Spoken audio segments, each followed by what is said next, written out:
I don't know what I did. I don't know why he got this idea.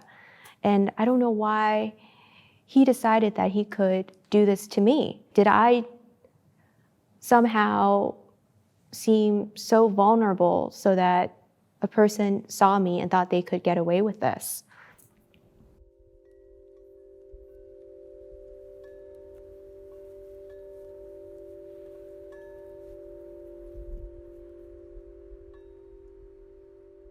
My name is Eunbi Kim, and I was born in Seoul, South Korea, and I was raised in Maryland. I'm a concert pianist, and I perform all over the country. And I also co-founded a mentorship program for women in music called Bespoken. When I was 19, I spent a year off between high school and college. And during this time, I had a job at a phone store, working retail called Singular. And while I was working there, I met a customer who was an executive at a major tech company. And through our conversation, he mentioned that his company offers scholarship opportunities for women. My first instinct was a little skeptical. I looked it up online. I looked up who he was, verifying that he did work at this company, verified that there was a scholarship program at this company. And so my coworker, Donna, who was like my work mom, she said, why don't you just meet him for a coffee and learn more about this opportunity? You don't have anything to lose. And so I did. And he told me more about the program, and the program entailed meeting with him, who would serve as my mentor. And through our meetings, we would work on my presentation to bring in front of a panel who will decide whether or not they would give me this scholarship. But he said, by meeting together and preparing this presentation together, I think you have a really good chance of getting this scholarship.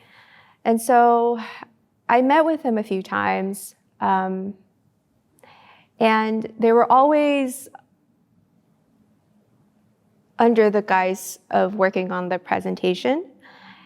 And we did work on the presentation, but I increasingly felt very uncomfortable. I believe in our third or fourth meeting, we met at the cafe inside a Nordstrom.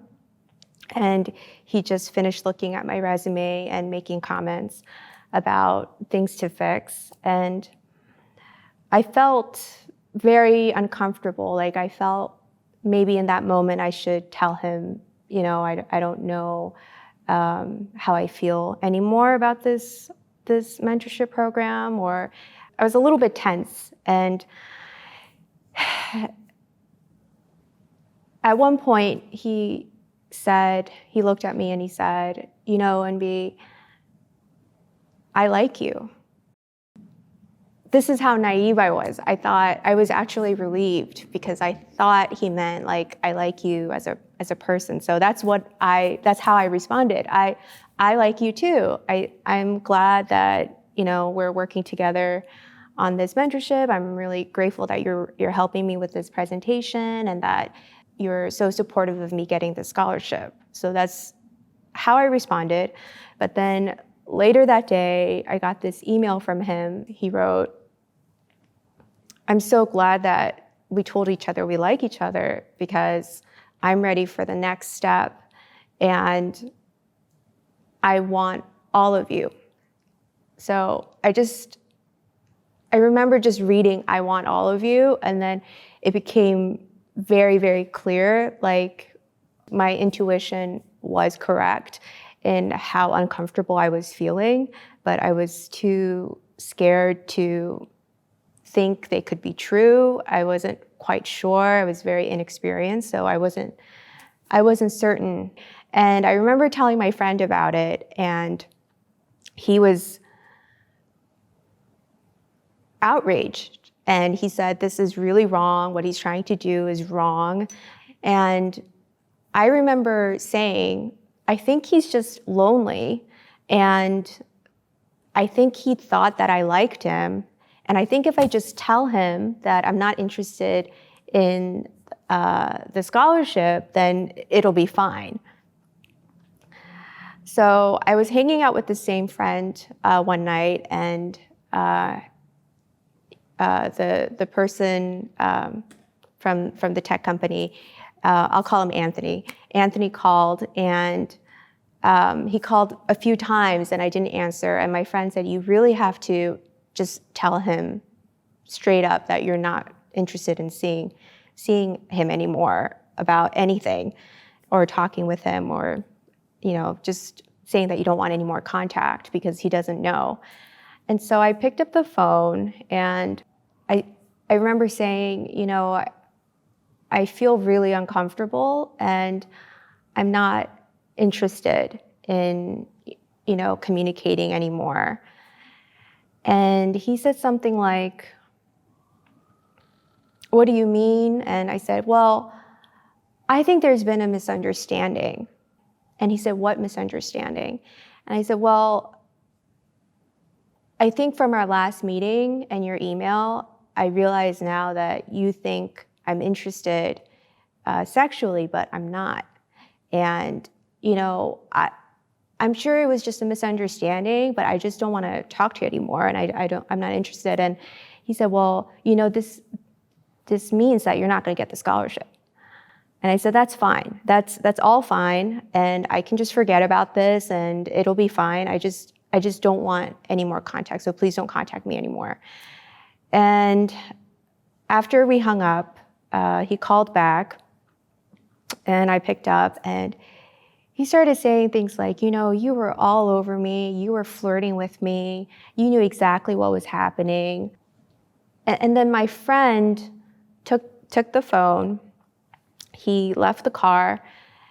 I don't know what exactly he said. I didn't hear it, but I think it was like, "You better leave my friend alone." She said she doesn't want to talk to you. You better leave her alone. And then he didn't call me after that, but then later that night he kept calling. And this was back then where I think voicemails didn't have like a limit. So he left me like 3 or 4 voicemail messages that went like at least 5 minutes long, like hysterical, screaming, saying like, "Why did you have to do this? What have you done? You're gonna be sorry," all kinds of things. But I still thought that by the next day it would just all blow over. I thought it would be okay. And then over the course of several days, I got 2 calls from the police. So the first call from the police,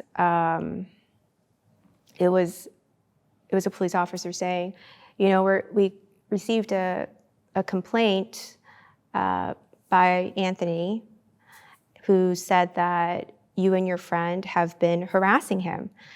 And I said, "Absolutely not. I just told him to stop contacting me, and we made no threats whatsoever." I thought it cooled off, and then I got another phone call from a different police officer, and it was a female police officer, and she called me and asked, "We've been getting several complaints from this gentleman who claims that you've been threatening him and harassing him, and we just want to talk with you to hear your side of the story and hear what happened."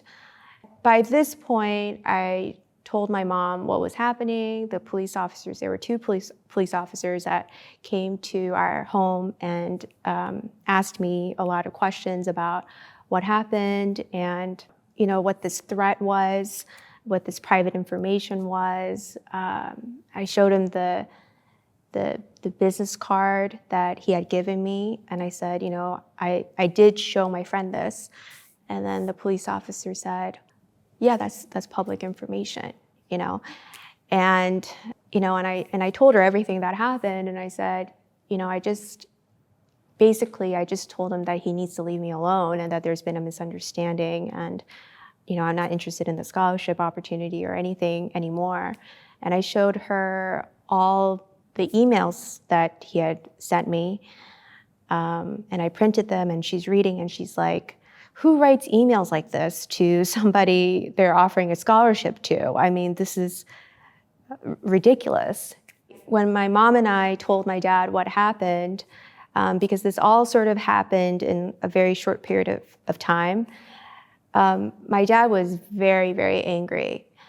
And he said we need to contact the tech company and report him, because this is wrong. He can't just keep harassing you when you've said that you don't want to have any further contact, you're not interested in the scholarship.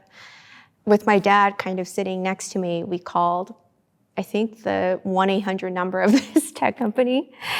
And like the number you call when you have like a problem with your computer, because we just didn't know. So I explained everything, and they contacted his department, and they opened up an internal investigation, and their investigator contacted me. I remember again telling him everything, forwarding all the emails, explaining all the details of things that happened. The last call I had with him, he said something like, Anthony denies all these claims. I can't tell you what's going to happen with him. I'm not allowed to share anything, but I think we're going to close this case. And I remember asking him, do you have a daughter? And he was quiet, and then he said yes. And I said, well, I think I'm telling the truth. And I think that he's done this before and he's gotten away with it. And this time he didn't get away with it, and that's why he got so mad. He didn't say anything, but we said bye. And then that was that. I obsessed a lot about what I did to have caused this misunderstanding. Because when I first confronted Anthony, one of the first things he said was, well, you were flirting with me and you were all over me.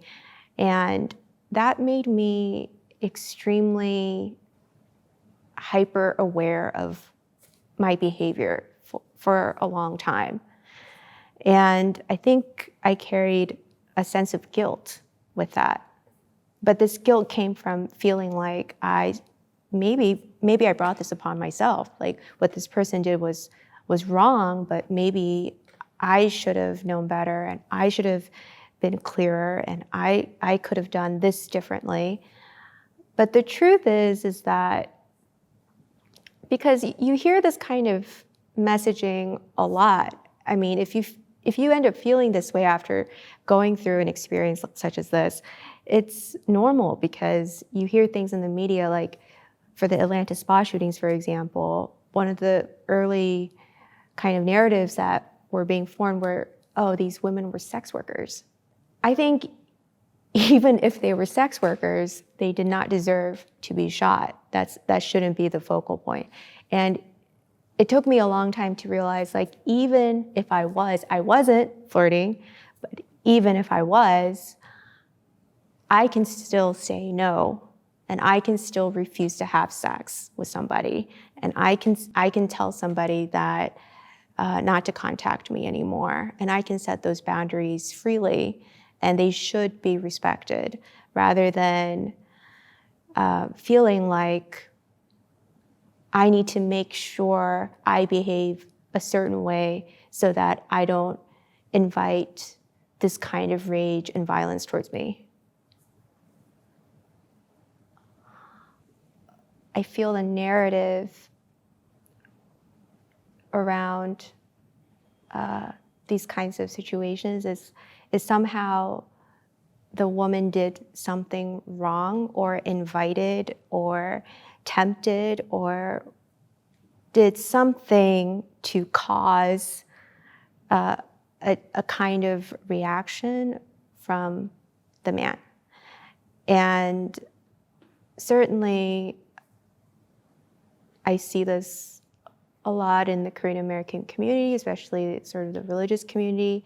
I grew up in a non-religious home, but I think there's a lot of emphasis on women having to behave a certain way, act a certain way, be raised a certain way, instead of focusing on men just behaving better.